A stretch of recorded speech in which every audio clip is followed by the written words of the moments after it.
క్రైస్తలో జనవరి 20వ తేదీ 2020. ఈరోజు దేవుని వాక్యం. ఆయన పరిశుద్ధ నామమును బట్టి అతిశయించుడి, యెహోవాను వెదుకువారు హృదయం నందు సంతోషించుదురుగాక. మొదటి దినవృత్తాంతముల గ్రంథం 16వ అధ్యాయం 10వ వచనం. ప్రియమైన సహోదరి సహోదరులారా, ఈ లోకంలో మనుషులు ఆశించేది సంతోషం, కానీ అది చాలా మంది జీవితాల్లో అందని ద్రాక్ష వలె ఉన్నది.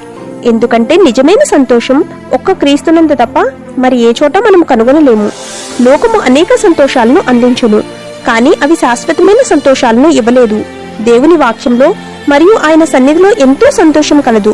అది లేమిలోనూ, కష్టములలోనూ, వ్యాధి బాధల్లోనూ, ఎంత క్లిష్టమైన సందర్భం అయినప్పటికీ అందులో నిరీక్షణ కలిగి మన భారం మోయిచున్నది మన దేవుడే కనుక సంతోషముగా ఉంటాము. దేవునితో అంటుకట్టబడి ఆయన మీద మన చింత యావత్తూ వేసి ఈ లోక యాత్రలో ఆయన్ను మహిమపరిచేవారిగా ఉన్న ఎడల దేవుడే మన ఆశ్రయదుర్గముగా ఉండును. దేవుడు మనకు అట్టి సంతోషం ఇచ్చును కాక. ఆమేన్. God bless you.